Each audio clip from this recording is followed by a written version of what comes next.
ਸੋ ਹਾਂਜੀ ਦੋਸਤੋ, ਸਤਿ ਸ਼੍ਰੀ ਅਕਾਲ ਜੀ। ਮੈਂ ਰਮਨਦੀਪ ਸਿੰਘ ਇੱਕ ਵਾਰੀ ਫਿਰ ਹਾਜ਼ਰ ਹਾਂ ਤੁਹਾਡੇ ਆਪਣੇ ਚੈਨਲ ਰਮਨ ਇੰਸਟੀਟਿਊਟ 'ਤੇ ਅਤੇ ਸਵਾਗਤ ਕਰਦਾ ਜੀ ਸਾਰਿਆਂ ਦਾ ਇੱਕ ਵਾਰ ਤੋਂ ਫਿਰ ਇਸ ਚੈਨਲ ਦੇ ਉੱਤੇ। ਸੋ ਵੀਡੀਓ ਸ਼ੁਰੂ ਕਰਨ ਤੋਂ ਪਹਿਲਾਂ ਰਿਕੁਐਸਟ ਹੈ ਕਿ ਜਿਹੜੇ ਵਿਦਿਆਰਥੀ ਇਸ ਚੈਨਲ 'ਤੇ ਪਹਿਲੀ ਵਾਰ ਆਏ ਨੇ ਉਹ ਚੈਨਲ ਨੂੰ ਸਬਸਕ੍ਰਾਈਬ ਕਰ ਲੈਣ ਅਤੇ ਨਾਲ ਹੀ ਬੈਲ ਆਈਕਨ 'ਤੇ ਕਲਿੱਕ ਕਰ ਲੈਣ ਤਾਂ ਜੋ ਤੁਹਾਨੂੰ ਜਿਹੜੀ ਆਉਣ ਵਾਲੀ ਲੇਟੈਸਟ ਵੀਡੀਓ ਉਹ ਸਭ ਤੋਂ ਪਹਿਲਾਂ ਮਿਲਦੀ ਰਹੇ। ਸੋ ਇਸ ਚੈਨਲ ਦੇ ਉੱਤੇ PS ਟੈਟ, ਸੀ ਟੈਟ, ਮਾਸਟਰ ਕੇਡਰ, NTT ਤੇ ਪਟਵਾਰੀ ਦੇ ਐਗਜ਼ਾਮ ਦੇ ਨਾਲ ਸੰਬੰਧਿਤ ਵੀਡੀਓਜ਼ ਅਪਲੋਡ ਕੀਤੀਆਂ ਜਾਂਦੀਆਂ ਨੇ। ਉਹ ਤੁਸੀਂ ਪਲੇਲਿਸਟ ਦੇ ਵਿੱਚੋਂ ਜਾ ਕੇ ਆਪਣੇ ਵਿਸ਼ੇ ਦੇ ਅਕੋਰਡਿੰਗ ਅਤੇ ਆਪਣੇ ਕੋਰਸ ਦੇ ਅਕੋਰਡਿੰਗ ਦੇਖ ਸਕਦੇ ਹੈਗੇ ਹੋ। ਸੋ ਉਮੀਦ ਕਰਦਾ ਹਾਂ ਕਿ ਇਸ ਚੈਨਲ 'ਤੇ ਪਾਈਆਂ ਜਾਣ ਵਾਲੀਆਂ ਵੀਡੀਓ ਤੁਹਾਡੇ ਲਈ ਕਾਫੀ ਹੈਲਪਫੁਲ ਰਹਿੰਦੀਆਂ ਹੋਣਗੀਆਂ, ਕਾਫੀ ਕੁਝ ਜਿਹੜਾ ਸਿੱਖਣ ਨੂੰ ਮਿਲਦਾ ਹੋਊਗਾ। ਸੋ ਪਲੀਜ਼ ਵੀਡੀਓ ਨੂੰ ਲਾਈਕ ਔਰ ਸ਼ੇਅਰ ਜ਼ਰੂਰ ਕਰ ਦਿਆ ਕਰੋ ਤਾਂ ਕਿ ਬਾਕੀ ਦੇ ਫਰੈਂਡਸ ਤੱਕ ਇਹ ਵਾਲੀਆਂ ਵੀਡੀਓ ਜਿਹੜੀਆਂ ਉਹ ਪਹੁੰਚਦੀਆਂ ਰਹਿਣ। ਅੱਜ ਦੇ ਸੈਸ਼ਨ ਦੇ ਵਿੱਚ ਅਸੀਂ ਗੱਲ ਕਰਾਂਗੇ ਪੋਲੀਟੀਕਲ ਸਾਇੰਸ ਦੇ ਟੌਪਿਕ ਡਿਸਆਰਮਮੈਂਟ ਦੀ, ਜੋ ਕਿ ਜਿਹੜਾ ਕਹਿ ਸਕਦੇ ਹੈਗੇ ਆਂਗੇ ਇੰਡੀਅਨ ਫੋਰਨ ਪੋਲਿਸੀ ਦੇ ਅਧੀਨ ਆਉਂਦਾ ਹੈ। ਸੋ ਇਸੇ ਦੇ ਨਾਲ ਹੀ ਸਾਡਾ ਜਿਹੜਾ ਇਹ ਪੂਰਾ ਚੈਪਟਰ ਜਿਹੜਾ ਉਹ ਕੰਪਲੀਟ ਹੋ ਜਾਵੇਗਾ। ਓਕੇ, ਸੋ ਨੈਕਸਟ ਅਸੀਂ ਜਿਹੜਾ ਹੈ ਸਿਟੀਜ਼ਨ ਵਾਲਾ ਜਿਹੜਾ ਚੈਪਟਰ ਹੈ ਉਸ ਨੂੰ ਸ਼ੁਰੂ ਕਰਾਂਗੇ। ਸੋ ਸ਼ਸਤਰੀਕਰਨ ਜਿਹੜਾ ਹੈ ਇਹ ਤੁਹਾਨੂੰ ਮਾਸਟਰ ਕੇਡਰ, NTT, ਪਟਵਾਰੀ, PSPCL, ਪੰਜਾਬ ਪੁਲਿਸ ਅਤੇ PS ਟੈਟ ਐਗਜ਼ਾਮ ਦੇ ਲਈ ਹੈਲਪਫੁਲ ਰਹੂਗਾ। WhatsApp ਗਰੁੱਪ ਜੁਆਇਨ ਕਰਨ ਦੇ ਲਈ ਤੁਸੀਂ ਇਸ ਨੰਬਰ ਦੇ ਉੱਪਰ ਕੰਟੈਕਟ ਕਰ ਸਕਦੇ ਹੋ, ਜਿੱਥੇ ਤੁਹਾਨੂੰ ਸਾਰੀਆਂ PDF ਆ ਜਿਹੜੀਆਂ ਉਹ ਮਿਲਦੀਆਂ ਰਹਿਣਗੀਆਂ। ਸੋ ਗਰੁੱਪ ਪੇਡ ਅਗਰ ਤੁਸੀਂ ਜੁਆਇਨ ਕਰਨਾ ਚਾਹੁੰਦੇ ਤਾਂ ਫੀਸ ਪੇ ਕਰਕੇ ਇਸ ਦੇ ਵਿੱਚ ਐਡ ਹੋ ਸਕਦੇ ਹੋ। ਵੀਡੀਓ ਨੂੰ ਲਾਈਕ ਕਰਨਾ, ਸ਼ੇਅਰ ਕਰਨਾ ਅਤੇ ਕਮੈਂਟ ਬਾਕਸ ਦੇ ਵਿੱਚ ਆਪਣੇ ਸੁਝਾਅ ਦੇਣੇ ਤੁਸੀਂ ਨਾ ਭੁੱਲਿਆ ਕਰੋ। ਅਤੇ ਜਿਹੜੇ ਵਿਦਿਆਰਥੀ ਨਵੇਂ ਆਉਂਦੇ ਹੁੰਦੇ ਨੇ ਉਹ ਪਲੀਜ਼ ਚੈਨਲ ਨੂੰ ਸਬਸਕ੍ਰਾਈਬ ਜ਼ਰੂਰ ਕਰ ਲਿਆ ਕਰੋ। ਤਾਂ ਸ਼ੁਰੂ ਕਰਦੇ ਹਾਂ ਸੈਸ਼ਨ ਦਾ। ਛੋਟਾ ਜਿਹਾ ਟੌਪਿਕ ਹੈ ਨਿਸ਼ਸਤਰੀਕਰਨ, ਯਾਨੀ ਕਿ ਹਥਿਆਰਾਂ ਨੂੰ ਬੰਦ ਕਰਨ ਦੇ ਨਾਲ ਰਿਲੇਟਡ ਹੈ।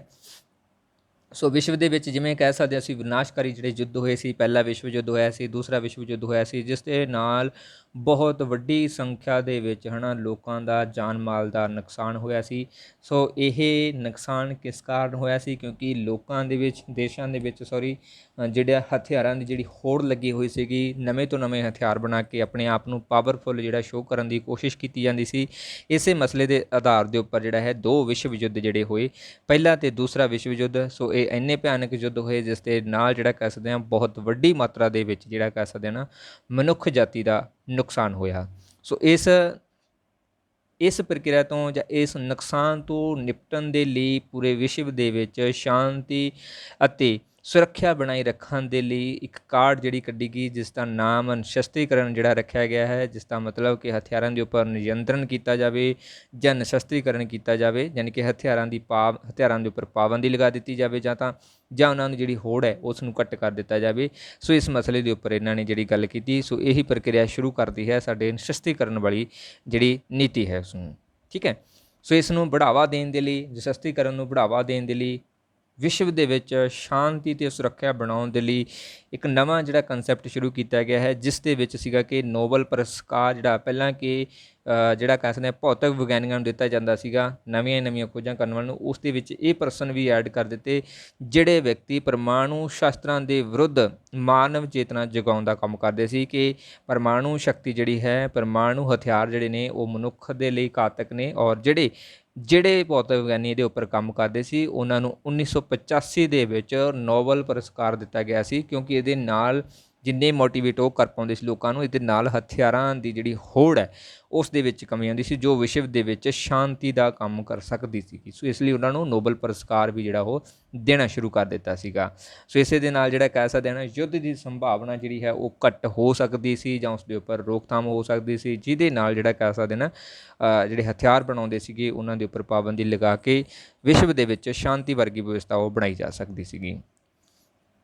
ਸੋ 20 ਸਾਲਾਂ ਦੇ ਅੰਤਰਾਲ ਦੇ ਵਿੱਚ ਦੋ ਵਿਸ਼ਵ ਯੁੱਧਾਂ ਤੋਂ ਉਤਪੰਨ ਨੁਕਸਾਨ ਦੇ ਕਾਰਨ ਭਵਿੱਖ ਦੇ ਵਿੱਚ ਇਹਨਾਂ ਨੁਕਸਾਨ ਤੋਂ ਬਚਣ ਦੇ ਲਈ ਅੰਤਰਰਾਸ਼ਟਰੀ ਲੈਵਲ ਦੇ ਉੱਪਰ ਸ਼ਾਂਤੀ ਅਤੇ ਸੁਰੱਖਿਆ ਬਣਾਉਣ ਦੇ ਲਈ, ਮਾਨਵਤਾ ਦਾ ਭਲਾ ਕਰਨ ਦੇ ਲਈ, ਮਾਨਵਤਾ ਨੂੰ ਇਸ ਨੁਕਸਾਨ ਤੋਂ ਬਚਾਉਣ ਦਾ ਜਿਹੜਾ ਪ੍ਰਮੁੱਖ ਉਦੇਸ਼ ਸੀਗਾ ਇਸ ਨਿਸ਼ਸਤਰੀਕਰਨ ਦਾ, ਜਿਹਦੇ ਅਧੀਨ ਸਾਰੇ ਹਥਿਆਰਾਂ ਦੇ ਉੱਪਰ ਪਾਬੰਦੀ ਲਗਾਉਣੀ ਇਨਕਲੂਡ ਸੀਗੀ। ਔਰ ਇਸੇ ਕਾਰਨ ਕਰਕੇ ਨਿਸ਼ਸਤਰੀਕਰਨ ਅਤੇ ਸ਼ਸਤਰ ਨਿਯੰਤਰਣ ਜਿਹੜੇ ਆ ਉਹ ਮਹੱਤਵਪੂਰਨ ਸਾਧਨ ਜਿਹੜੇ ਆ ਉਹ ਸਿੱਧ ਹੋਏ ਸੀਗੇ। ਔਰ ਜਿਹਦੇ ਕਾਰਨ ਕਰਕੇ ਤੀਸਰਾ ਵਿਸ਼ਵ ਯੁੱਧ ਜਿਹੜਾ ਲੱਗਣ ਤੋਂ ਜਿਹੜਾ ਕਹਿ ਸਕਦੇ ਇੱਕ ਵਾਰੀ ਰੁਕ ਗਿਆ ਸੀ, ਨਹੀਂ ਤਾਂ ਤੀਸਰਾ ਵਿਸ਼ਵ ਯੁੱਧ ਵੀ ਜਿਹੜਾ ਉਹ ਸੰਭਵ ਹੋ ਜਾਣਾ ਸੀਗਾ। ਓਕੇ, ਸੋ ਨੈਕਸਟ ਹੈ ਨਿਸ਼ਸਤੀਕਰਨ ਦਾ ਅਰਥ ਕੀ ਹੈਗਾ ਗਾ। ਸੋ ਨਿਸ਼ਸਤੀਕਰਨ ਦਾ ਅਗਰ ਅਸੀਂ ਸਧਾਰਨ ਅਰਥ ਦੇਖੀਏ ਤਾਂ ਮਤਲਬ ਹੈ ਕਿ ਸਰੀਰਕ ਹਿੰਸਾ ਪ੍ਰਯੋਗ ਦੇ ਸਾਰੇ ਭੌਤਿਕ ਅਤੇ ਮਾਨਵੀ ਸਾਧਨਾਂ ਦਾ ਖਾਤਮਾ ਕਰਨਾ। ਮੀਨਜ਼ ਕਿ ਜਿਹੜਾ ਮਨੁੱਖ ਦਾ ਕਿਸੇ ਵੀ ਤਰ੍ਹਾਂ ਦਾ ਸਰੀਰਕ ਹਿੰਸਾ ਦੇ ਥਰੂ ਨੁਕਸਾਨ ਕਰਦਾ ਹੈ, ਮਾਨਵੀ ਸਾਧਨਾਂ ਰਾਹੀਂ ਹੋਵੇ ਅਤੇ ਚਾਹੇ ਉਹ ਭੌਤਿਕ ਸਾਧਨਾਂ ਰਾਹੀਂ ਹੋਵੇ, ਸੋ ਉਸ ਦੇ ਅਸੀਂ ਖਤਮ ਕਰਨ ਦੇ ਉੱਪਰ ਜਿਹੜਾ ਕਹਿ ਸਕਦੇ ਨੇ ਜ਼ੋਰ ਦੇਵਾਂਗੇ। ਉਸੇ ਪ੍ਰਕਿਰਿਆ ਨੂੰ ਨਿਸ਼ਸਤਰੀਕਰਨ ਜਿਹੜਾ ਉਹ ਕਿਹਾ ਗਿਆ ਹੈ। ਓਕੇ, ਨਿਸ਼ਸਤੀਕਰਨ ਦਾ ਅਰਥ ਹੈ ਕਿ ਅੰਤਰਰਾਸ਼ਟਰੀ ਸਬੰਧਾਂ ਦੇ ਵਿੱਚ ਯੁੱਧ ਰੋਕਣ ਦੀ ਸਾਧਨਾਂ ਦੇ ਰੂਪ ਦੇ ਵਿੱਚ ਹਥਿਆਰਾਂ ਦੀ ਜਿਹੜੀ ਉਹ ਕਟੌਤੀ ਕਰਨਾ। ਮੀਨਜ਼ ਕਿ ਅਸੀਂ ਅੰਤਰਰਾਸ਼ਟਰੀ ਲੈਵਲ ਦੇ ਉੱਪਰ ਗੱਲ ਕਰਾਂਗੇ, ਸਾਰੇ ਦੇਸ਼ਾਂ ਦੇ ਵਿੱਚ ਸਹਿਯੋਗ ਅਤੇ ਮਿੱਤਰਤਾ ਦੀ ਜਿਹੜੀ ਭਾਵਨਾ ਪੈਦਾ ਕਰਾਂਗੇ ਔਰ ਇਸ ਦੀ ਬਦੌਲਤ ਹੀ ਹਥਿਆਰ ਜਿਹੜੇ ਆ ਉਹ ਘੱਟ ਹੋਣੇ ਸ਼ੁਰੂ ਹੋ ਜਾਣਗੇ, ਉਹਨਾਂ ਦੇ ਨਿਰਮਾਣ ਦੇ ਉੱਪਰ ਰੋਕ ਲਗਾਵਾਂਗੇ। ਮਾਰਗੇਨਥਿਊ ਦੇ ਅਨੁਸਾਰ ਹਥਿਆਰਾਂ ਦੀ ਦੌੜ ਨੂੰ ਸਮਾਪਤ ਕਰਨ ਦੇ ਉਦੇਸ਼ ਦੇ ਨਾਲ ਵਿਸ਼ੇਸ਼ ਜਾਂ ਸਾਰੇ ਪ੍ਰਕਾਰ ਦੇ ਹਥਿਆਰਾਂ ਦੀ ਸਮਾਪਤੀ ਜਾਂ ਕਟੌਤੀ ਜਿਹੜੀ ਹੈ ਉਸੇ ਨੂੰ ਹੀ ਨਿਸ਼ਸਤਰੀਕਰਨ ਜਿਹੜਾ ਹੈ ਉਹ ਕਿਹਾ ਜਾਂਦਾ ਹੈ। ਵੀ.ਡੀ. ਡਾਇਕ ਦੇ ਅਨੁਸਾਰ ਸੈਨਿਕ ਸ਼ਕਤੀ ਦੇ ਨਾਲ ਸੰਬੰਧਿਤ ਕਿਸੇ ਵੀ ਨਿਯੰਤਰਣ ਜਾਂ ਪ੍ਰਤੀਬੰਧ ਲਗਾਉਣ ਜਾਂ ਪਾਬੰਦੀ ਲਗਾਉਣ ਨੂੰ ਹੀ ਨਿਸ਼ਸਤਰੀਕਰਨ ਦੀ ਜਿਹੜੀ ਪ੍ਰਕਿਰਿਆ ਕਿਹਾ ਜਾਂਦਾ ਹੈ। ਮੀਨਜ਼ ਕਿ ਜੋ ਵੀ ਸੈਨਿਕ ਸ਼ਕਤੀਆਂ ਨੇ ਜਿਹਦੇ ਥਰੂ ਮਨੁੱਖ ਦਾ ਨੁਕਸਾਨ ਹੁੰਦਾ ਹੈ, ਉਹਦੇ ਉੱਪਰ ਰੋਕ ਲਗਾਉਣ ਦੀ ਜਿਹੜੀ ਜ਼ਿੰਮੇਵਾਰੀ ਹੈ ਉਹ ਇਸ ਦੀ ਸੀਗੀ। ਸੋ ਨਿਸ਼ਸਤਰੀਕਰਨ ਦਾ ਮਤਲਬ ਹੈ ਅੰਤਰਰਾਸ਼ਟਰੀ ਸਬੰਧਾਂ ਦੇ ਵਿੱਚ ਯੁੱਧ ਰੋਕਣਾ ਜਾਂ ਯੁੱਧ ਨੂੰ ਅੱਗੇ ਪੋਸਟਪੋਨ ਕਰਨਾ। ਅਗਰ ਮਤਲਬ ਕਿ ਇੱਕਦਮ ਅਗਰ ਭੜਕਿਆ ਹੋਇਆ ਮਸਲਾ ਤਾਂ ਉਸਨੂੰ ਰੋਕਣ ਦੇ ਨਾਲ ਥੋੜ੍ਹਾ ਜਿਹਾ ਹੋ ਸਕਦਾ ਕਿ ਠੀਕ ਹੋ ਸਕਦਾ, ਜਾਂ ਇਸ ਤੋਂ ਇਲਾਵਾ ਜੋ ਯੁੱਧ ਹੋ ਰਹੇ ਨੇ ਉਹਨਾਂ ਨੂੰ ਟਾਲ ਕੇ ਇੱਕ ਸ਼ਾਂਤੀ ਵਾਲੀ ਵਿਵਸਥਾ ਜਿਹੜੀ ਹੈ ਉਹ ਕ੍ਰੀਏਟ ਕਰਨਾ, ਹਥਿਆਰਾਂ ਦੀ ਕਟੌਤੀ ਕਰਨਾ ਜਾਂ ਉਹਨਾਂ ਨੂੰ ਬਿਲਕੁਲ ਜਿਹੜਾ ਤਿਆਗ ਦੇਣ ਵਾਲੀ ਇੱਕ ਵਿਵਸਥਾ ਕਰਨਾ। ਸੋ ਇਸੇ ਨੂੰ ਹੀ ਨਿਸ਼ਸਤਰੀਕਰਨ ਜਿਹੜਾ ਕਿਹਾ ਜਾਂਦਾ ਸੀ। ਠੀਕ ਹੈ, ਸੋ ਇਹ ਧਾਰਨਾ ਇਸ ਗੱਲ ਦੇ ਉੱਪਰ ਆਧਾਰਿਤ ਸੀ ਕਿ ਜੇਕਰ ਤੁਸੀਂ ਅੰਤਰਰਾਸ਼ਟਰੀ ਸ਼ਾਂਤੀ ਜਾਂ ਸੁਰੱਖਿਆ ਚਾਹੁੰਦੇ ਹੋ ਤਾਂ ਯੁੱਧ ਦੇ ਸਾਧਨਾਂ ਦਾ ਤਿਆਗ ਕਰ ਦਿਓ, ਤਦ ਹੀ ਵਿਸ਼ਵ ਦੇ ਵਿੱਚ ਸ਼ਾਂਤੀ ਦੀ ਵਿਵਸਥਾ ਬਣਾਈ ਜਾ ਸਕਦੀ ਹੈ, ਨਹੀਂ ਤਾਂ ਪੂਰੇ ਦਾ ਪੂਰਾ ਖਤਰਾ ਹੀ ਜਿਹੜਾ ਹੈ ਪੂਰੇ ਵਿਸ਼ਵ ਦੇ ਲਈ ਸ਼ਾਂਤੀ ਅਤੇ ਸੁਰੱਖਿਆ ਨੂੰ ਲੈ ਕੇ ਬਣਿਆ ਰਹੇਗਾ। ਸੋ ਨਿਸ਼ਸਤਰੀਕਰਨ ਦੀਆਂ ਕਿਸਮਾਂ ਨੇ, ਸੋ ਜਿਹਦੇ ਆਧਾਰ ਦੇ ਉੱਪਰ ਇਸ ਨੂੰ ਵੱਖ-ਵੱਖ ਪਾਰਟ ਦੇ ਵਿੱਚ ਰੱਖਿਆ ਜਾਂਦਾ ਹੈ। ਪਹਿਲਾ ਹੈ ਜਨਰਲ ਨਿਸ਼ਸਤਰੀਕਰਨ, ਡਿਸਆਰਮੈਂਟ ਜਿਹੜਾ ਕਹਿੰਦੇ ਨੇ ਹੈ। ਸੋ ਅਜਿਹਾ ਨਿਸ਼ਸਤਰੀਕਰਨ ਜਿਹੜਾ ਹੈ ਉਹ ਜਿਸ ਦੇ ਵਿੱਚ ਸਾਰੇ ਰਾਸ਼ਟਰ ਭਾਗ ਲੈਣ ਪਰ ਸਾਰੇ ਹਥਿਆਰਾਂ ਦੇ ਉੱਪਰ ਪ੍ਰਤੀਬੰਧ ਨਹੀਂ ਲਗਾਏ ਜਾਂਦੇ। ਜਿਹੜਾ ਸਧਾਰਨ ਨਿਸ਼ਸਤਰੀਕਰਨ ਹੋਊਗਾ ਇਸ ਦੇ ਅਧੀਨ ਸਾਰੇ ਦੇਸ਼ ਜਿਹੜੇ ਨੇ ਜਾਂ ਸਾਰੇ ਰਾਸ਼ਟਰ ਨੇ ਪਾਰਟੀਸਪੇਟ ਜ਼ਰੂਰ ਕਰਨਗੇ, ਪਰ ਹਥਿਆਰਾਂ ਦੇ ਉੱਪਰ ਰੋਕ ਨਹੀਂ ਲੱਗੇਗੀ ਸਾਰਿਆਂ ਦੇ ਉੱਪਰ। ਕੁਝ ਵਿਸ਼ੇਸ਼ ਟਾਈਪ ਦੇ ਜਿਹੜੇ ਕਹਿ ਸਕਦੇ ਹਨ ਉਹਨਾਂ ਦੇ ਉੱਪਰ ਪ੍ਰਤੀਬੰਧ ਲਗਾਇਆ ਜਾ ਸਕਦਾ ਹੈ, ਜੋ ਜ਼ਿਆਦਾ ਨੁਕਸਾਨ ਕਰਦੇ ਹੋਣ ਉਸ ਨੂੰ ਇਸ ਦੇ ਅਧੀਨ ਰੱਖਿਆ ਜਾਂਦਾ ਹੈ। ਦੂਸਰਾ ਹੈ ਸਥਾਨਕ ਜਾਂ ਖੇਤਰੀ ਨਿਸ਼ਸਤਰੀਕਰਨ। ਸੋ ਇਹ ਖੇਤਰ ਦੇ ਨਾਲ ਜਾਂ ਲੋਕਲ ਗੌਰਮੈਂਟ ਦੇ ਨਾਲ ਰਿਲੇਟਡ ਹੈ। ਸੋ ਇਸ ਦੇ ਵਿੱਚ ਕੁਝ ਸੀਮਿਤ ਜਿਹੜੇ ਸੰਖਿਆ ਦੇ ਰਾਸ਼ਟਰ ਹੋਣਗੇ ਉਹੀ ਭਾਗ ਲੈਣਗੇ। ਐਗਜ਼ਾਮਪਲ ਲੱਗੇ ਆਪਾਂ ਜਿਵੇਂ ਸ਼ਾਰਕ ਦੇ ਜਿਹੜੇ ਦੇਸ਼ ਨੇ ਸੋ ਉਹ ਆਪਸੀ ਸਮਝੌਤਾ ਕਰ ਸਕਦੇ ਨੇ, ਜਿਹਦੇ ਨਾਲ ਉਹ ਆਪਣੇ ਆਪਸ ਦੇ ਵਿੱਚ ਹਥਿਆਰਾਂ ਦੇ ਉੱਪਰ ਰੋਕ ਲਗਾ ਸਕਦੇ ਨੇ ਕਿ ਅਸੀਂ ਇੱਕ ਦੂਸਰੇ ਦੇ ਉੱਪਰ ਹਮਲਾ ਨਹੀਂ ਕਰਾਂਗੇ ਜਾਂ ਹਥਿਆਰਾਂ ਦਾ ਪ੍ਰਯੋਗ ਨਹੀਂ ਕਰਾਂਗੇ। ਇਹ ਇੱਕ ਲੋਕਲ ਜਿਹੜਾ ਐਗਜ਼ਾਮਪਲ ਆ ਜਾਊਗੀ।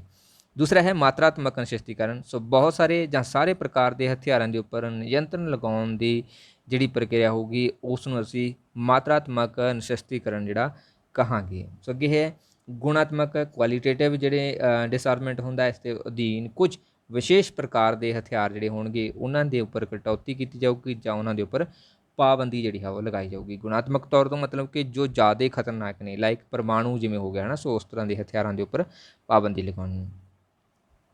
ਪੰਜਵੀਂ ਹੈ ਇਸ ਦੀ ਕਿਸਮ ਪਰੰਪਰਾਗਤ ਨਿਸ਼ਸਤਰੀਕਰਨ। ਸੋ ਇਸ ਦੇ ਅਧੀਨ ਜੋ ਪਰੰਪਰਾਗਤ ਹਥਿਆਰ ਨੇਗੇ ਪੁਰਾਣੇ ਸਮੇਂ ਤੋਂ ਪ੍ਰਚਲਿਤ ਨੇ ਉਹਨਾਂ ਨੂੰ ਖਤਮ ਕਰਨਾ ਜਾਂ ਉਹਨਾਂ ਦੇ ਵਿੱਚ ਕਟੌਤੀ ਕਰਕੇ ਉਹਨਾਂ ਦੇ ਉੱਪਰ ਰੋਕਥਾਮ ਲਗਾਉਣਾ। ਇਸ ਤੋਂ ਬਾਅਦ ਹੈ ਛੇਵਾਂ ਪਰਮਾਣੂ ਨਿਸ਼ਸਤਰੀਕਰਨ, ਜੋ ਕਿ ਸਭ ਤੋਂ ਖਤਰਨਾਕ ਹਥਿਆਰ ਨੇ। ਸੋ ਇਹਨਾਂ ਹਥਿਆਰਾਂ ਦੇ ਉੱਪਰ ਜਿਹੜਾ ਕਹਿ ਸਕਦੇ ਨਿਰਮਾਣ ਨੂੰ ਕਟੌਤੀ ਕਰਨਾ ਜਾਂ ਬਿਲਕੁਲ ਨਿਰਮਾਣ ਕਰਨ ਦੇ ਉੱਪਰ ਪਾਬੰਦੀ ਲਗਾਉਣ ਦੀ ਪ੍ਰਕਿਰਿਆ ਨੂੰ ਪਰਮਾਣੂ ਨਿਸ਼ਸਤਰੀਕਰਨ ਦਾ ਜਿਹੜਾ ਟਾਈਪ ਉਹ ਦੱਸੀ ਜਾਂਦੀ ਹੈਗੀ ਆ।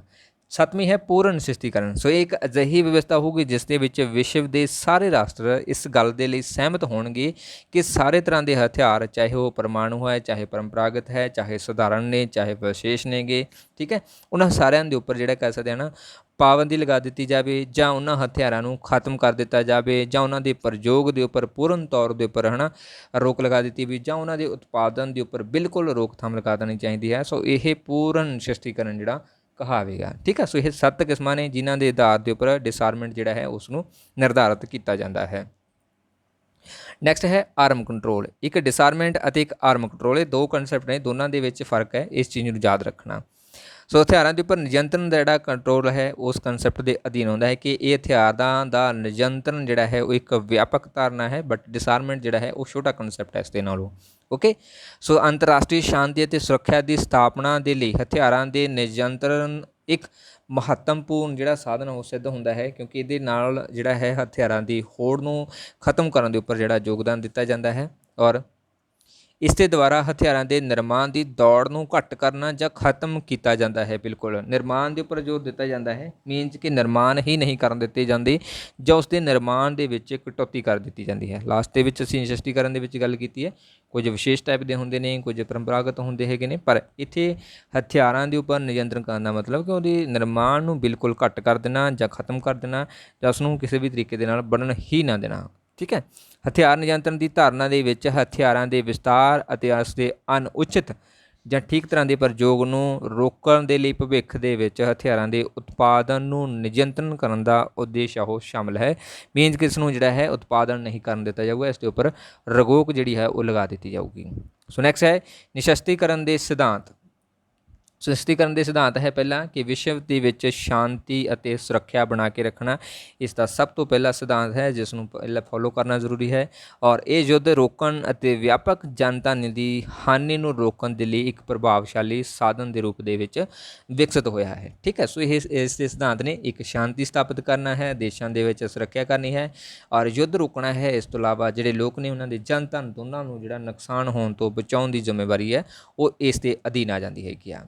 ਨੈਕਸਟ ਹੈ ਨਿਸ਼ਸਤੀਕਰਨ ਅਤੇ ਹਥਿਆਰ ਨਿਯੰਤਰਣ ਦੇ ਵਿੱਚ ਅੰਤਰ ਕੀ ਹੈਗਾ ਗਾ। ਸੋ ਨਿਸ਼ਸਤੀਕਰਨ ਜਿਹੜਾ ਹੈ ਉਹ ਠੋਸ ਕਾਰਵਾਈ ਦੇ ਉੱਪਰ ਜ਼ੋਰ ਦਿੰਦਾ ਹੈ ਅਤੇ ਮੌਜੂਦਾ ਹਥਿਆਰਾਂ ਨੂੰ ਸੀਮਤ ਅਤੇ ਨਿਯੰਤਰਣ ਅਤੇ ਖਤਮ ਕਰਨ ਦੇ ਉੱਪਰ ਯੋਗਦਾਨ ਦਿੰਦਾ ਹੈ, ਠੋਸ ਕਾਰਵਾਈ ਦੇ ਉੱਪਰ ਔਰ ਮੌਜੂਦਾ ਹਥਿਆਰਾਂ ਦੇ ਉੱਪਰ। ਠੀਕ ਹੈ, ਜਦੋਂ ਕਿ ਹਥਿਆਰ ਨਿਯੰਤਰਣ ਜਿਹੜਾ ਹੈ ਉਸ ਦੇ ਅਧੀਨ ਭਵਿੱਖ ਦੇ ਵਿੱਚ ਹਥਿਆਰਾਂ ਦੇ ਉਤਪਾਦਨ ਦੇ ਉੱਪਰ ਰੋਕ ਲਗਾਈ ਜਾਂਦੀ ਹੈ। ਨਿਸ਼ਸਤੀਕਰਨ ਮੌਜੂਦਾ ਹਥਿਆਰਾਂ ਦੀ ਗੱਲ ਕਰੂਗਾ ਔਰ ਹਥਿਆਰ ਨਿਯੰਤਰਣ ਜਿਹੜਾ ਹੈ, ਆਰਮ ਕੰਟਰੋਲ ਜਿਹੜਾ ਹੈ ਉਹ ਉਤਪਾਦਨ ਦੇ ਉੱਪਰ ਰੋਕ ਲਗਾਵੇਗਾ ਜੋ ਕਿ ਭਵਿੱਖ ਦੇ ਵਿੱਚ ਹਥਿਆਰ ਹੀ ਪੈਦਾ ਨਹੀਂ ਕਰ ਪਾਉਣਗੇ। ਠੀਕ ਹੈ, ਹਥਿਆਰ ਨਿਯੰਤਰਣ ਵਿੱਚ ਇੱਕ ਵਿਆਪਕ ਧਾਰਨਾ ਮੰਨੀ ਜਾਂਦੀ ਹੈ, ਜਾਣੀ ਕਿ ਇਹ ਵੱਡਾ ਕਨਸੈਪਟ ਹੈਗਾ ਨਿਸ਼ਸਤੀਕਰਨ ਦੇ ਨਾਲੋਂ, ਬਟ ਨਿਸ਼ਸਤੀਕਰਨ ਜਿਹੜਾ ਹੈ ਉਹ ਇੱਕ ਸੀਮਿਤ ਪ੍ਰਕਿਰਿਆ ਮੰਨਿਆ ਜਾਂਦਾ ਹੈ। ਨਿਸ਼ਸਤੀਕਰਨ ਜਿਹੜਾ ਹੈ ਉਹ ਇੱਕ ਨਕਾਰਾਤਮਕ ਧਾਰਨਾ ਹੈ, ਕਿਉਂਕਿ ਇਸ ਦੇ ਵਿੱਚ ਹਥਿਆਰਾਂ ਦੀ ਕਹਿ ਸਕਦੇ ਹਾਂ ਪਰਮਿਸ਼ਨ ਦਿੱਤੀ ਵੀ ਜਾਂਦੀ ਹੈ, ਬਟ ਕੁਝ ਵਿਸ਼ੇਸ਼ ਟਾਈਪ ਦੇ ਉੱਪਰ ਰੋਕ ਲਗਾ ਦਿੱਤੀ ਜਾ ਸਕਦੀ ਹੈ। ਪਰ ਜਿਹੜਾ ਹਥਿਆਰ ਨਿਯੰਤਰਣ ਹੈ ਇਹ ਪੂਰਨ ਤੌਰ ਦੇ ਉੱਪਰ ਸਕਾਰਾਤਮਕ ਹੈ, ਕਿਉਂਕਿ ਇਸ ਨੇ ਪੂਰੇ ਦੇ ਪੂਰੇ ਜਿਹੜੀ ਪ੍ਰੋਡਕਸ਼ਨ ਹੁੰਦੀ ਹੈ ਹਥਿਆਰਾਂ ਦੀ ਉਹਨਾਂ ਦੇ ਉੱਪਰ ਹੀ ਰੋਕ ਲਗਾ ਦਿੱਤੀ ਨੇ, ਤਾਂ ਕਿ ਭਵਿੱਖ ਦੇ ਵਿੱਚ ਹਥਿਆਰ ਪੈਦਾ ਹੀ ਨਾ ਕੀਤੇ ਜਾਣ ਸਕਣ ਔਰ ਜਿਸ ਦੇ ਨਾਲ ਵਿਸ਼ਵ ਦੇ ਵਿੱਚ ਸ਼ਾਂਤੀ ਵਰਗੀ ਦੀ ਵਿਵਸਥਾ ਜਿਹੜੀ ਉਹ ਕਦੇ ਫੇਲ ਹੀ ਨਾ ਹੋ ਪਾਵੇ। ਓਕੇ, ਸੋ ਨੈਕਸਟ ਹੈ ਨਿਸ਼ਸਤੀਕਰਨ ਦੀ ਲੋੜ ਕਿਉਂ ਪਈ। ਸੋ ਇਸ ਦੀ ਲੋੜ ਇਸ ਕਰਕੇ ਪਈ ਕਿਉਂਕਿ ਵਿਸ਼ਵ ਦੇ ਵਿੱਚ ਸ਼ਾਂਤੀ ਅਤੇ ਸੁਰੱਖਿਆ ਬਣਾਈ ਰੱਖਣ ਦੇ ਲਈ ਜ਼ਰੂਰੀ ਹੈ ਕਿ ਹਥਿਆਰਾਂ ਦੇ ਉੱਪਰ ਪਾਬੰਦੀ ਲਗਾਈ ਜਾਵੇ। ਇਸ ਤੋਂ ਇਲਾਵਾ ਨਿਸ਼ਸਤੀਕਰਨ ਦੇ ਕਾਰਨ ਯੁੱਧ ਦੀ ਸੰਭਾਵਨਾ ਜਿਹੜੀ ਰਹਿੰਦੀ ਸੀ, ਮੀਨਸ ਕਿ ਜੇਕਰ ਦੇਸ਼ਾਂ ਕੋਲ ਵੱਖ-ਵੱਖ ਤਰ੍ਹਾਂ ਦੇ ਹਥਿਆਰ ਹੈਗੇ ਨੇ ਤਾਂ ਉਹਦੇ ਸੁਭਾਵਿਕ ਹੈ ਕਿ ਉਸ ਦੇ ਵਿੱਚ ਨਾ ਲੜਾਈ ਸੁਭਾਵਿਕ ਹੋ ਜਾਣੀ ਹੈਗੀ ਇੱਕ ਦੂਸਰੇ ਨੂੰ ਨੀਵਾਂ ਝੁਕਾਉਣ ਦੇ ਲਈ, ਤਾਂ ਇਸ ਦੇ ਉੱਪਰ ਰੋਕ ਲਗਾਉਣੀ ਜ਼ਰੂਰੀ ਸੀ। ਇਸ ਤੋਂ ਇਲਾਵਾ ਨਿਸ਼ਸਤੀਕਰਨ ਜਿਹੜਾ ਉਹ ਯੁੱਧ ਜਾਂ ਤਣਾਅ ਦਾ ਕਾਰਨ ਬਣਦਾ ਹੈ, ਜਿਵੇਂ ਕਿ ਪਹਿਲੇ ਦੂਸਰੇ ਵਿਸ਼ਵ ਯੁੱਧ ਤੋਂ ਬਾਅਦ ਅਮਰੀਕਾ ਅਤੇ ਰਸ਼ੀਆ ਦੇ ਵਿਚਕਾਰ 1992 ਤੱਕ ਚੱਲਦਾ ਰਿਹਾ ਹੈ ਕਿ ਇੱਕ ਦੂਸਰੇ ਨੂੰ ਪਾਵਰਫੁਲ ਦਿਖਾਉਣ ਦੇ ਲਈ ਨਵੇਂ ਹਥਿਆਰ ਜਿਹੜੇ ਉਹ ਕ੍ਰੀਏਟ ਕਰਦੇ ਰਹੇ। ਇਹ ਚੀਜ਼ ਇਸ ਦੇ ਨਾਲ ਜੁੜੀ ਹੋਈ ਹੈ। ਨਿਸ਼ਸਤੀਕਰਨ ਅਤੇ ਯੁੱਧ ਨੈਤਿਕਤਾ ਅਤੇ ਮਾਨਵਤਾ ਦੇ ਲਈ ਹਾਨੀਕਾਰਕ ਹੈ। ਸੋ ਜਿਹੜਾ ਹਥਿਆਰਬੰਦ ਸਿਸਟਮ ਹੈ ਮਨੁੱਖਤਾ ਦੇ ਲਈ, ਨੈਤਿਕਤਾ ਦੇ ਲਈ ਅਤੇ ਮਾਨਵਤਾ ਦੇ ਲਈ ਹਾਨੀਕਾਰਕ ਹੈ, ਨੁਕਸਾਨ ਕਰਦਾ ਹੈ ਉਹਨਾਂ ਦਾ। ਇਸ ਤੋਂ ਇਲਾਵਾ ਵਾਤਾਵਰਣ ਨੂੰ ਵੀ ਨੁਕਸਾਨ ਕਰਦਾ ਹੈ। ਜਦੋਂ ਨਵੇਂ ਐਕਸਪੈਰੀਮੈਂਟ ਕੀਤੇ ਜਾਂਦੇ ਨੇ, ਪਰਮਾਣੂ ਬਣਾਏ ਜਾਂਦੇ ਨੇ, ਤਾਂ ਉਹ ਪੂਰੇ ਦੇ ਪੂਰੇ এনवायरमेंट ਦੇ ਉੱਪਰ ਆਪਣਾ ਇਫੈਕਟ ਪਾਉਂਦੇ ਹੈਗੇ ਨੇਗੇ। ਨਿਸ਼ਸਤੀਕਰਨ ਜਿਹੜਾ ਉਹ ਮੌਤ ਨੂੰ ਸੱਦਾ ਦਿੰਦਾ ਹੈ। ਸੋ ਜਦੋਂ ਹਥਿਆਰਾਂ ਦੇ ਨਾਲ ਲੜਾਈ ਹੁੰਦੀ ਹੈ ਤਾਂ ਸੁਭਾਵਿਕ ਹੈ ਕਿ ਮੌਤ ਜਿਹੜੀ ਉਹ ਪੱਕੀ ਹੈਗੀ। ਓਕੇ, ਸੋ ਡਿਸਆਰਮਮੈਂਟ ਦੇ ਕਾਨਫਰੰਸ ਔਰ ਟ੍ਰੀਟੀਜ਼ ਸੋ ਕਿਹੜੀਆਂ ਹੋਈਆਂ ਨੇ ਸਾਰੀਆਂ ਇਸ ਦੇ ਵਿੱਚ ਮੈਂਸ਼ਨ ਕੀਤੀਆਂ ਗਈਆਂ ਨੇਗੀਆਂ। ਸੋ ਵੈਸੇ ਤਾਂ ਘੱਟ ਆਉਂਦਾ ਇਸ ਨੂੰ ਲੈ ਕੇ ਸਵਾਲ, ਬਟ ਫਿਰ ਵੀ ਐਡ ਕੀਤੀਆਂ ਹੋਈਆਂ ਨੇ। ਸੋ 1675 ਦੇ ਵਿੱਚ ਸਟਾਰਬਕਸ ਐਗਰੀਮੈਂਟ ਹੋਇਆ ਸੀ 1675 ਦੇ ਵਿੱਚ।